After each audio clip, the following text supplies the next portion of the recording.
ایک خاتون تھی اور وہ کھانا کھا رہی تھی. دروازے پر دستک ہوئی تو کھانا کھاتے کھاتے جو نوالا تھا نا, انہوں نے وہی نوالا روک کر سائل کو دے دیا. کچھ عرصے بعد اس عورت کے یہاں بچہ پیدا ہوا. وہ بچہ لے کر باہر گئی تو ایک بھیڑیا آیا اور اس ماں سے وہ بچہ چھین کر بھاگ گیا. سوچئے ماں کو کتنی تکلیف ہوئی ہوگی. وہ چلانے لگی میرا بیٹا میرا بچہ. اللہ کریم نے جبریل امین کو حکم دیا کہ جبریل جاؤ اس بھیڑیے کے منہ سے بچے کو چھین کر اس ماں کو لوٹا دو اور یہ کہنا کہ نوالے کے بدلے نوالا ہو گیا.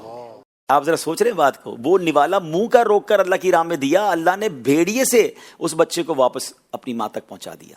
ہمیں نہیں پتا ہوتا کہ آج ہم جو گرتے گرتے بچے ہیں یا ایکسیڈنٹ ہوتے ہوتے بچا ہے یا نقصان ایک ہوتے ہوتے بچ گیا, ہمارا کون سا ایسا عمل تھا, کون سا ایسا صدقہ تھا جس کی برکت سے یہ ہو رہا ہے. اسلامی بھائی کو جانتا ہوں, جاننے والے کچھ دنوں پہلے مجھے پتا چلا وہ روزانہ کچھ اماؤنٹ, بہت چھوٹی سی اماؤنٹ ہے, روزانہ صدقہ کرتے ہیں. سبحان اللہ. اور مجھے اتنی اچھی لگی کہ وہ کہیں پر بھی ہو, لیٹ سپوز اگر وہ مدینہ شریف جائیں گے تو وہاں پہ بھی وہ اماؤنٹ جو ریال میں بنتی ہے وہ خرچ کریں گے, بٹ دیں گے ڈیلی.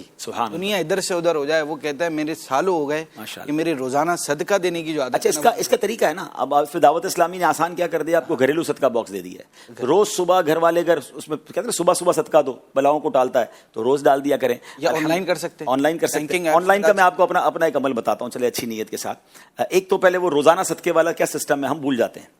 تو بھائی ہم میں سے بہت سارے وہ ہیں جن کے پاس اکاؤنٹنٹس ہیں, ٹھیک ہے نا. آپ نے اکاؤنٹنٹس کے پاس ہی ڈبہ رکھوا دیا کہ بھائی روز صبح آفس کھول کے اتنے پیسے ڈال دینا, اچھا جمعے والے دن اور بڑھا دینا. میں اس کے علاوہ جو ایک عمل کوشش کرتا ہوں کہ جیسے جہاز میں بیٹھتا ہوں نا, تو میں کوشش یہ کرتا ہوں فوراً اپلیکیشن کے ذریعے ٹیک آف سے پہلے صدقہ دے دیتا ہوں. بیٹا کہیں جا رہا ہے, سفر پہ جا رہا ہے, یا بچہ کہیں جا رہا ہے, یا گھر والے کہیں جا رہے ہیں, ایک منٹ رکو آپ کا صدقہ نکال دو. اب صدقہ کیش ہے نہیں ہے, سستی کیا کرنی, تو کوشش یہ کریں کہ اپنی اپلیکیشن میں کچھ پیسے رکھیں, اور جب موقع ملے دعوت اسلامی کو, اب بہت ساری جائز کیش ہیں, ایزی پیسہ ہے, ایسا ٹھک کر کے میسج آتا ہے اور پیمنٹ پیڈ, ایسا لگتا ہے بس اب حسار ہو گیا, اب یہ جہاز خیر سے پہنچے گا, اب بچہ خیر سے واپس آئے گا, اب فلاں جا رہا, کیونکہ حدیث پر یقین ہے نا کہ صدقہ بلاؤں کو ٹالتا ہے, صدقہ مصیبتوں. اب یہ ہر بندے کی اپنی پوزیشن ہے, بھائی کوئی 5 روپے دے دے. بعض اوقات تھوڑے ہو کر جو لوگ دیتے نا, تو وہ اجر میں بہت آگے بڑھ جاتے ہیں.